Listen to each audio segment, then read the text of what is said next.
समय पहले की बात है। किसी नगरी में एक छोटे जात की अछूत कन्या रहा करती थी।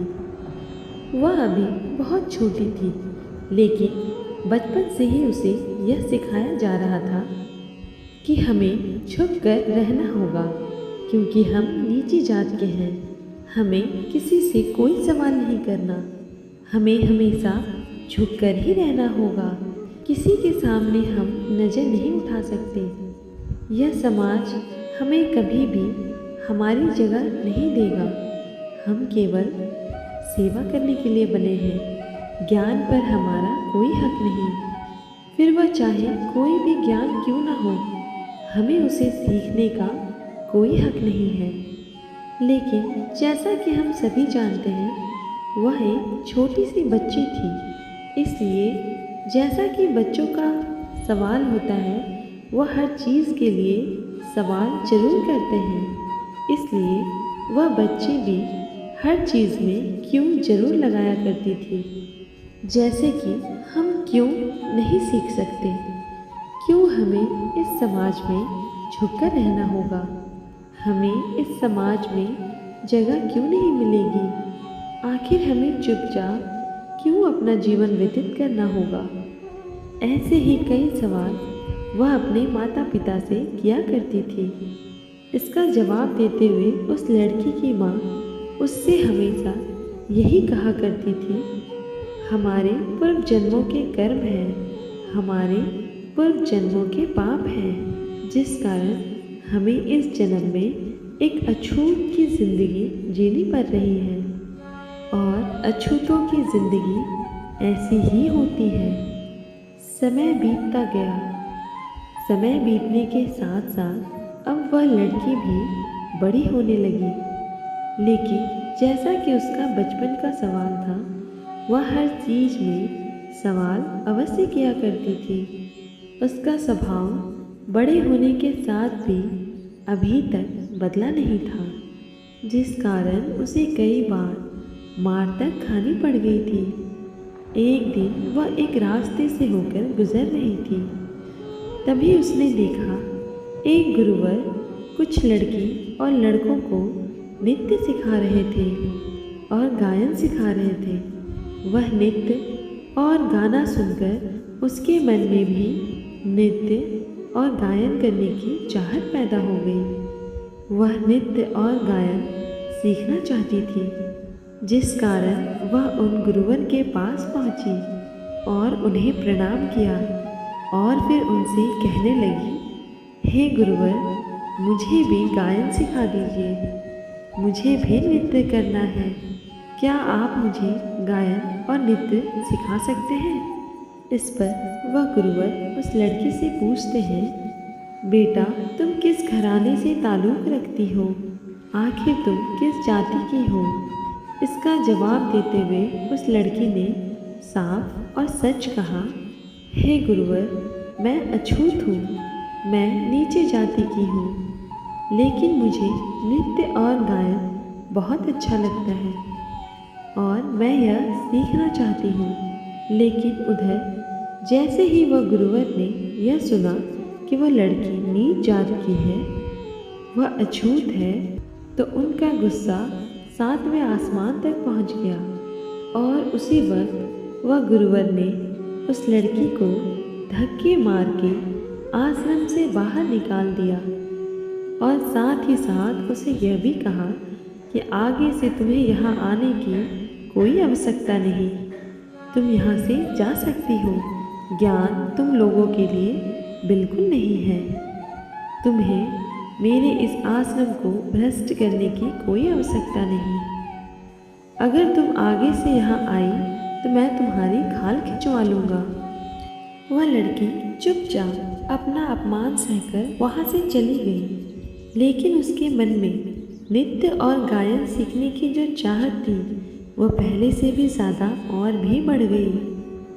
लेकिन अब उसे वह गुरुवर नृत्य और गायन नहीं सिखाना चाहते थे, जिस कारण वह लड़की चोरी चोरी छुप छुप कर दूसरे लड़कों का नृत्य देखा, गायन देखा और उसी से सीखना शुरू कर दिया।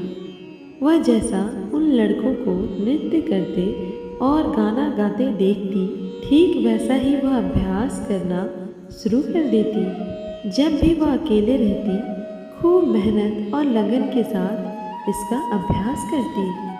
और लगातार मेहनत के बाद अर्थात 2 वर्षों के बाद वह नृत्य में और गायन में प्रांगण हो गई। लेकिन वह यह बात जानती थी कि अगर मैंने किसी को यह बात बताई तो लोग मुझे मारेंगे, मेरा अपमान करेंगे, जिस कारण उसने यह बात कभी किसी को नहीं बताई। एक दिन राजा की पुत्री अर्थात राजकुमारी उस नगर से होकर गुजर रही थी और उनके वस्त्र में कुछ मैल लग गया था, जिस कारण वह राजकुमारी ने अपने उस सुंदर वस्त्र उसी रास्ते पर फेंक दिए।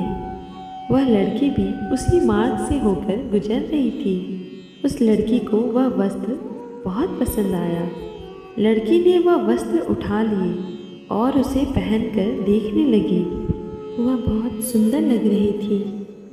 उस समय नगर में एक मेला भी चल रहा था। उसके मन में एक विचार आया। उसने सोचा कि अगर मैं पुराने वस्त्र पहनकर जाऊंगी तो मेले में सभी मुझे पहचान लेंगे, और अगर यदि मैं राजकुमारी के सुंदर वस्त्र मेले में पहनकर जाती हूँ तो मुझे कोई भी नहीं पहचान सकेगा। इसलिए वह वही वस्त्र पहनकर मेले की ओर चल पड़ी। जब वह मेले में पहुंची तो उसने देखा एक जगह पर नृत्य और गायन चल रहा था। उन्हें देखकर उसके मन में भी नृत्य और गायन की लालसा और बढ़ गई, लेकिन वह सभी के सामने नृत्य नहीं कर सकती थी और ना ही अपने गायन की कला दिखा सकती थी, जिस कारण वह मेले के एक कोने में गई और वहाँ जाकर उसने गाना शुरू किया। उसकी आवाज़ बहुत ही मधुर थी। उसकी आवाज़ लोगों को आकर्षित करने वाली थी। जब वह एकांत में गाना गा रही थी तभी उसकी आवाज़ मेले में खड़े एक व्यक्ति ने सुन ली और वह उस आवाज़ का पीछा करते हुए उस लड़की तक पहुंच गया। जब वह व्यक्ति उस लड़की तक पहुंचा तो लड़की यह देखकर आश्चर्यचकित रह गई। उस व्यक्ति ने कहा, बेटा, तुम्हारी आवाज़ बहुत मधुर है, यह मुझे आकर्षित कर रही थी। इसी कारण मैं तुम्हारी आवाज़ का पीछा करते हुए यहाँ तक आ गया। क्या तुम मेरे लिए एक बार मेले में गाना गा सकती हो?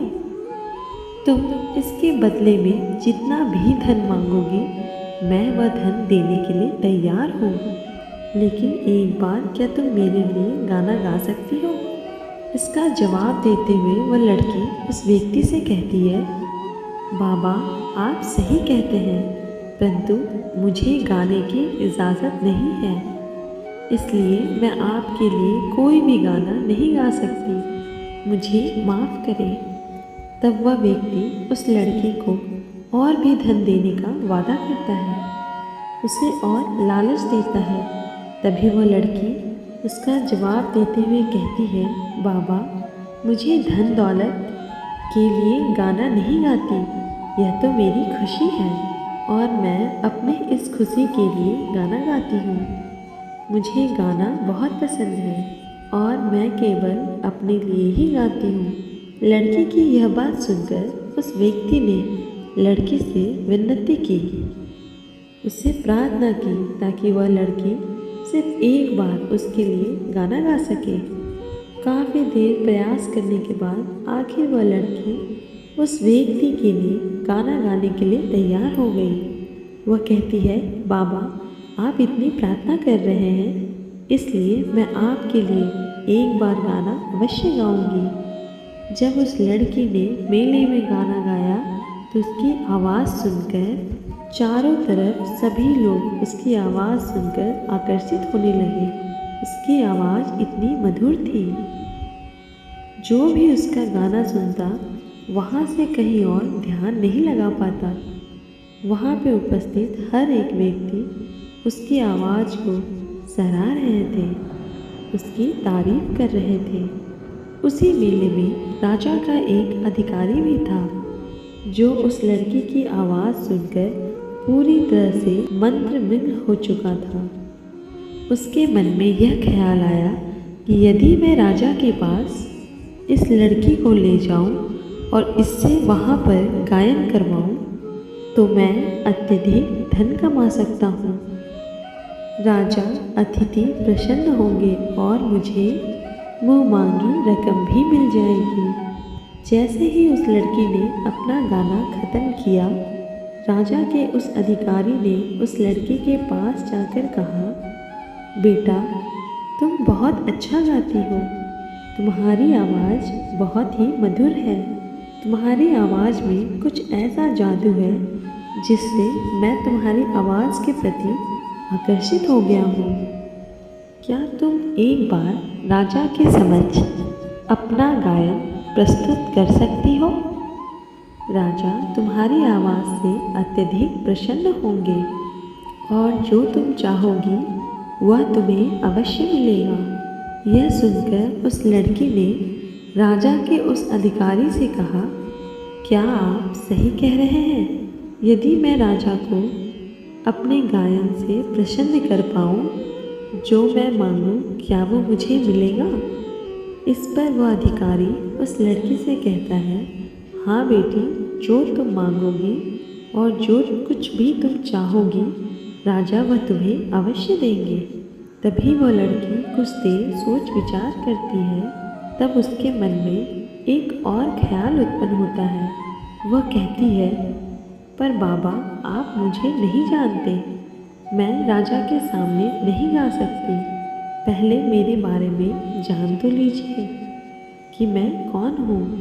लड़की की यह बात सुनकर राजा का वह अधिकारी उस लड़की से कहता है, एक कलाकार की पहचान उसकी कला से की जाती है और तुम तो एक बहुत ही पहुँची हुई कलाकार हो।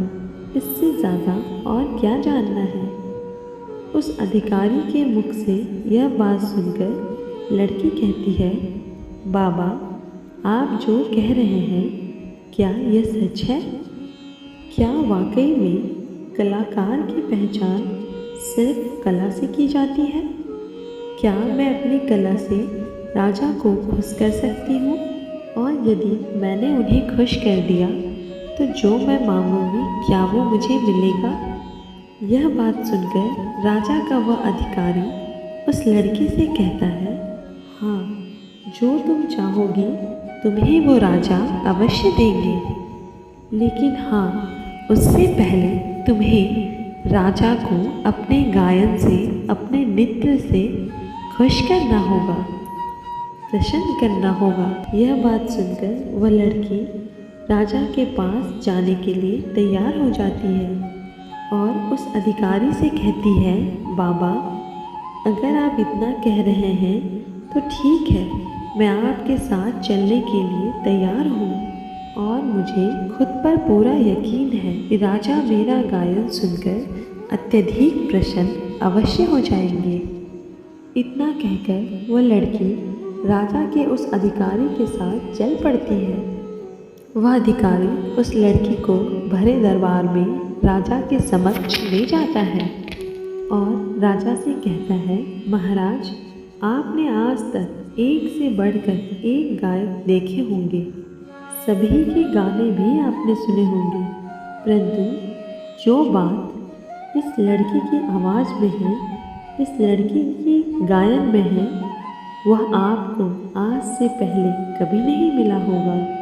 इस लड़की की आवाज़ इतनी मधुर है, इतनी आकर्षित है कि आप एक बार इसका गायन सुन लेंगे, इस लड़की के आवाज़ के प्रति मंत्रमुग्ध हो जाएंगे। इसलिए आज्ञा दें, इस लड़की को भरे दरबार में गाने का एक सुनहरा मौका भी दें।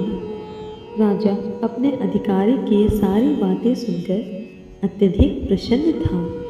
उसने उस अधिकारी से कहा, यदि तुम अब इतनी यकीन के साथ कह रहे हो तो अवश्य ही यह लड़की बहुत अच्छा गाती होगी, इसलिए यह लड़की से कहो कि अपना गायन शुरू करे। हम भी देखना चाहते हैं कि इसकी आवाज़ कितनी मधुर है। आखिर हम भी तो देखें कि यह बाकी सब गायकों से कितनी अलग है और इसमें ऐसी क्या खास बात है। राजा की आज्ञा पाकर वह लड़की भरे राज दरबार में अपना गाना शुरू करती है। गाना सुनकर राज दरबार में बैठे हर एक व्यक्ति उस लड़की की आवाज़ की तारीफ करते थक नहीं रहा था। सभी बड़े खुश थे। राजा भी अपने आप को उस लड़की की प्रशंसा करने से रोक नहीं पाया। राजा ने उस लड़की की बहुत प्रशंसा की और खुश होकर उस लड़की को अपने गले से कीमती हार निकाल कर दे दिया और उस लड़की से कहा, बेटा तुम जो मांगना चाहती हो मांग सकती हो। तुम्हारे अंदर वह प्रतिभा है जो आज तक हमने किसी गायक के अंदर नहीं देखा। तुम्हारी आवाज़ बहुत ही मीठी और मधुर है।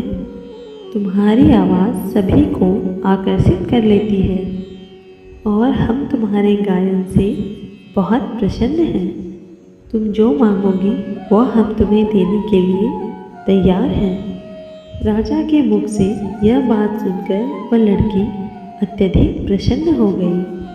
उसने राजा से कहा, हे राजन, क्या आप सच कह रहे हैं? मैं जो कुछ भी मांगूंगी क्या वो आप मुझे दे सकेंगे? इस पर राजा ने कहा, हाँ बेटी, तुम जो मांगोगी मैं तुम्हें वो दे दूंगा। तभी वह लड़की राजा से कहती है, हे राजन, हर गांव के बाहर एक छोटी सी बस्ती होती है।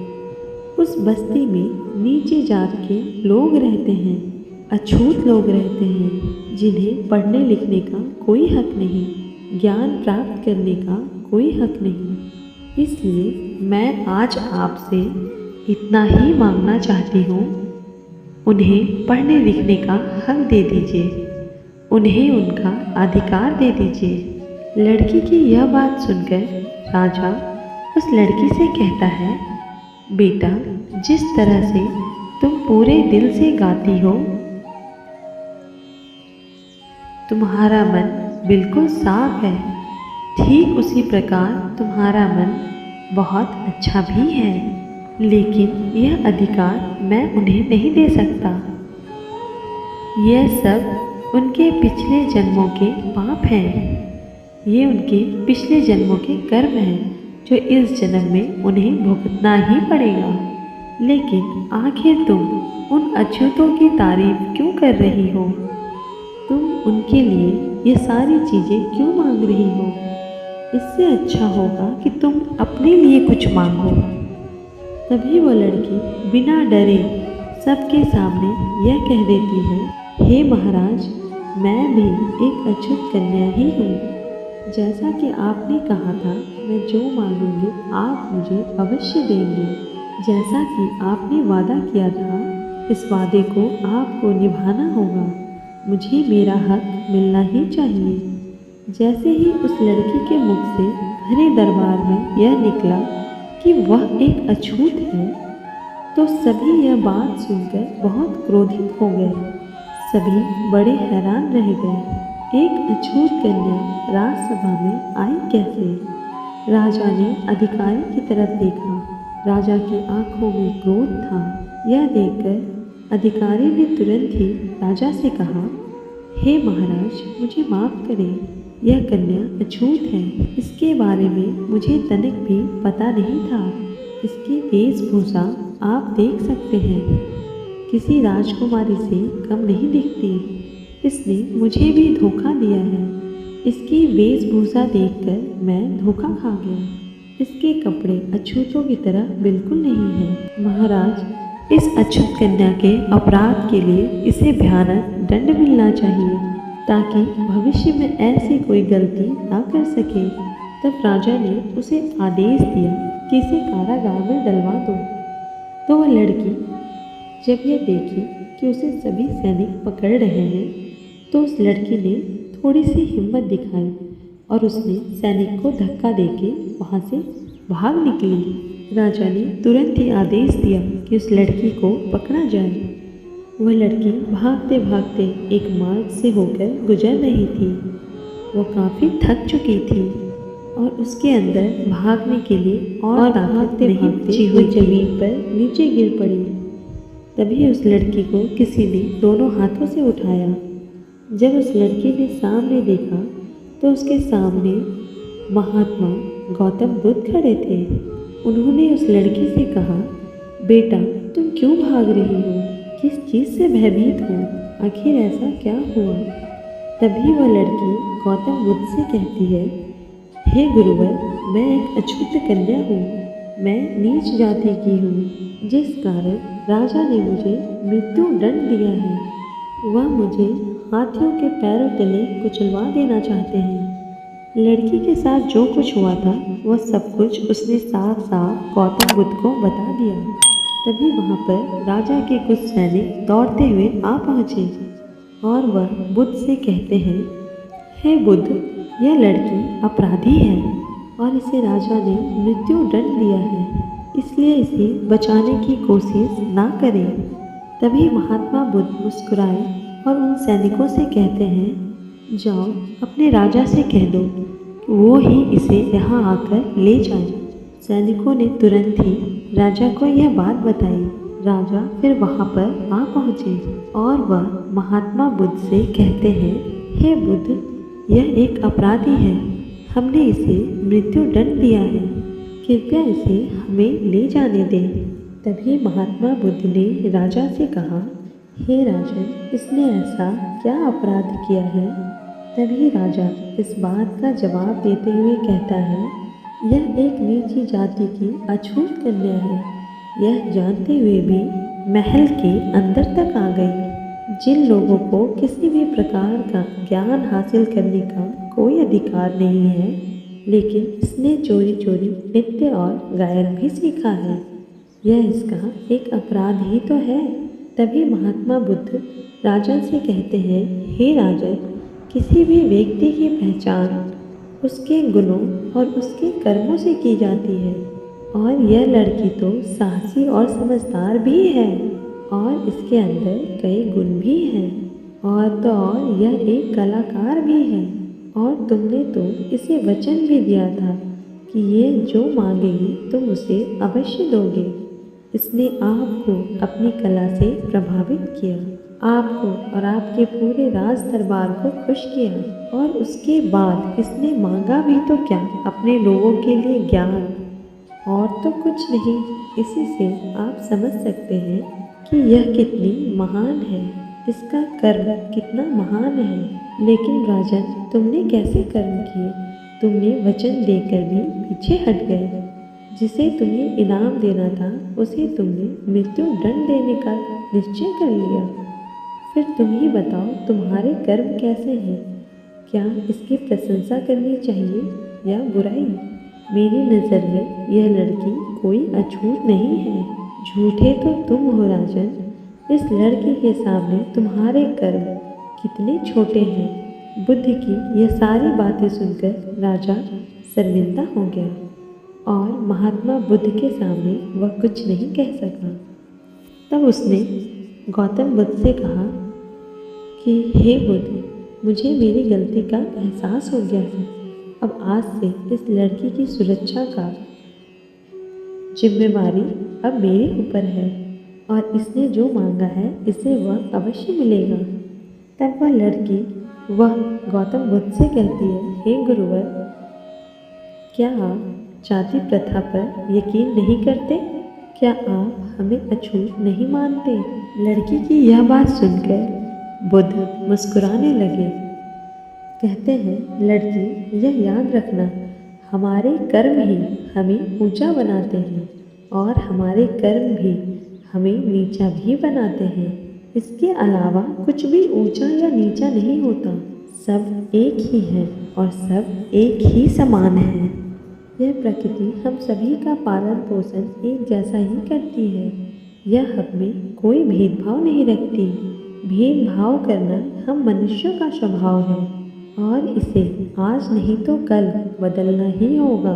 इसलिए तुम्हारे जीवन में कितनी भी कठिन परेशानियां क्यों न हो, कभी हार मत मानना और कभी सच का साथ मत छोड़ना। जो लोग अपने जीवन में सत्य की राह पर चलते हैं और कभी हार नहीं मानते, उन्हें जीतने से कोई नहीं रोक सकता।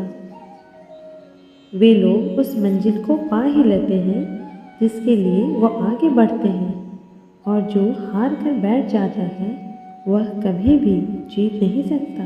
वह हमेशा हारा हुआ ही रहेगा और वह उसे कभी नहीं पा सकता जो वह पाना चाहता है।